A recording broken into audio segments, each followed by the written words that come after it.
आपको ये बड़ी खबर बता दें कि देवी से मिलने एम्स पहुंची सोनिया गांधी। अस्पताल में की मासूम बच्ची के साथ मुलाकात, देवी की हालत के बारे में जानकारी ली। सोनिया गांधी देवी से मिलने, उसके हालत के बारे में जानकारी लेने के लिए एम्स पहुंची। और आपको बता दें थोड़ी देर पहले दूसरा मेडिकल बुलेटिन जारी हुआ जिसमें देवी की हालत स्थिर बताई जा रही है। और इस बीच सोनिया गांधी अस्पताल में देवी से मिलने पहुंची, उससे मुलाकात करने, देवी का हालचाल जानने। मासूम बच्ची फिलहाल स्थिर है, उसकी स्थिति, उसकी हालत फिलहाल स्थिर है, ऐसा डॉक्टर्स ने जो दूसरा मेडिकल बुलेटिन जारी किया है उसमें बताया है। तो एम्स में मासूम बच्ची से मिली सोनिया गांधी, हालचाल जाना। और आपको बता दें इससे पहले सोनिया गांधी ने कड़े शब्दों में निंदा की थी और कहा था कि अब कोई कड़ी कार्रवाई करनी पड़ेगी, अब आगे ऐसा नहीं झेलेंगे, कड़ी कार्रवाई करनी ही होगी। ये शब्द थे सोनिया गांधी के। और इस बीच वो देवी से मिलने एम्स पहुंची, मासूम बच्ची से मुलाकात की। 5 साल की नन्ही देवी से मुलाकात करने सोनिया गांधी पहुंची।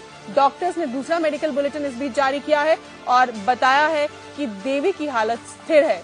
यानी पूरे देश के लिए ये राहत की बात है, राहत की खबर है, राहत की सांस हम ले सकते हैं कि देवी की हालत फिलहाल स्थिर है और वो खतरे से बाहर है।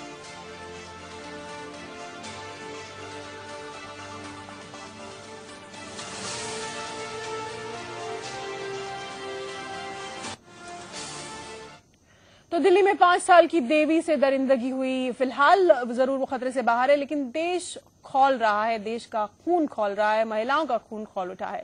सियासी गलियां सहम उठी हैं, राजनीति कर रही महिलाएं एक बार फिर उठ खड़ी हुई हैं। ये एक बीमारी आ गई है, मानसिक बीमारी। इस मानसिक बीमारी को शॉर्ट ट्रीटमेंट चाहिए, साधारण कानून नहीं चाहिए। इसलिए ऐसे लोगों के लिए भी फांसी का प्रावधान हो, ये मैं चाहती हूँ और इसमें देर नहीं होनी चाहिए। प्रधानमंत्री और गृह मंत्री को तुरंत इस पे बैठक बुलाना चाहिए और इस कानून को और सख्त करना चाहिए। अब वक्त आया है कि देश संगठित होकर भारत सरकार से डिमांड करे कि अगर बच्ची का बलात्कार होता है तो ऐसे रेपिस्ट को सजाए मौत होनी चाहिए।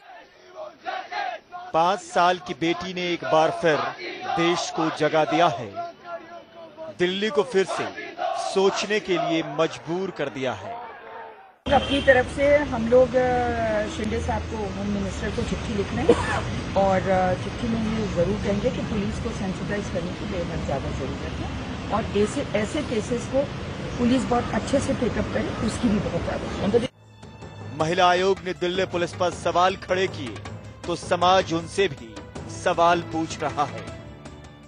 ये जाहिर सी बात है कि ये लोग आरोपी को पकड़ने की कोई मंशा नहीं है, सजा दिलवाने की कोई मंशा नहीं है।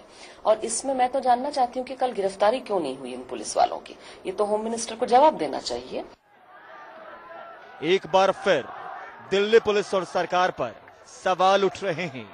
देश की महिलाएं सवाल पूछ रही हैं कि आखिर कब तक दिल्ली में बेटियां इसी तरह मरती रहेंगी, आखिर कब तक दिल्ली बेटियों के लिए महफूज होगी। राकेश कुमार सिंह के साथ मिथिलेश कुमार सिंह, दिल्ली, इंडिया न्यूज। हर किसी की जुबान पर शर्म है और हर किसी की आंख में आंसू हैं, लेकिन हालात कौन बदलेगा, इस पर सभी चुप हैं, किसी के पास कोई जवाब नहीं।